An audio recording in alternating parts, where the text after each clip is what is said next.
And we actually found a website that showed us, actually it showed us 4 different ways to make the 16 cell, and we made 2 of them. Alright, so tell me about these shapes. Well, these are in the 4th dimension, these are the dual of the hypercube. Yeah, what does that mean? It means that, well, in 3 dimensions, the dual of a shape is when you connect up the centers of the faces. You get a new platonic solid, and that would, for a cube, that would be the octahedron. Okay. So maybe it's the same thing here. But you connect up the centers of the 3-dimensional faces. Alright, so what do you think you might do in 4 dimensions to get the dual? Well, you could connect up Maybe you can't really connect up the centers of the 4-dimensional shapes. You could connect up the centers of the 2-dimensional sides of those 3-dimensional shapes. Okay, but how many sides would I have in 4 dimensions? Well, a lot, right? Yeah, you'd have. How many zone balls do I have in our 16 cell? We have 8. What did I have 8 of in my hypercube?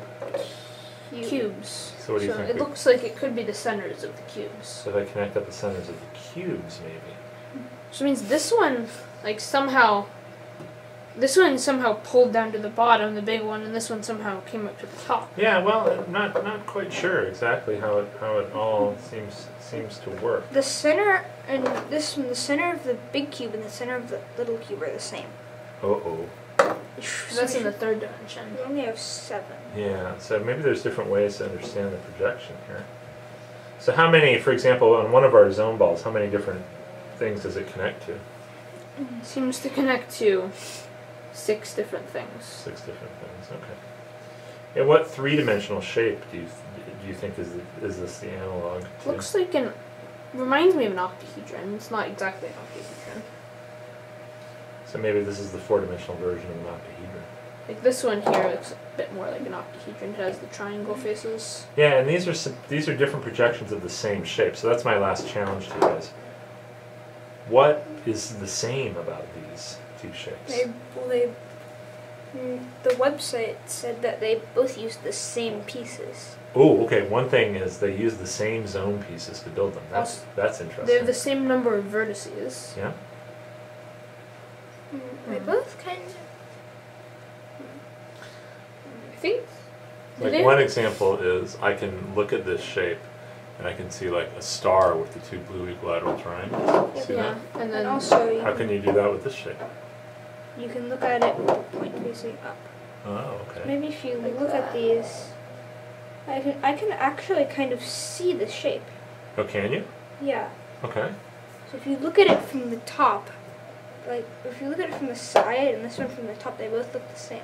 It actually looks like here you took this thing, this top ball, and squished it down to become this one. Alright. And you took this bottom one and pulled it up to become that one. Okay, and what happened to the equilateral triangles? And they got moved farther apart.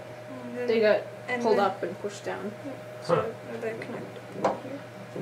Interesting. Alright, well, when we, tomorrow we'll probably start studying Patrick Honner's how to calculate pi in different dimensions.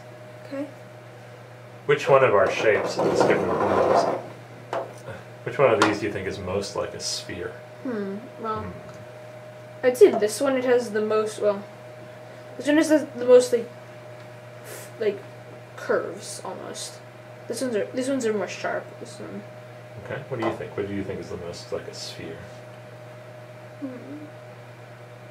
Well, you took these curved parts and, like, if you imagine if you have the circle edges here, that kind of turns into a sphere. Okay. Here, so maybe kind of this one. Maybe that one? Okay. Yeah. Well, we'll find out tomorrow, at least in Patrick Honner's formulas, which one of these is most like a sphere. Alright, good work today, guys.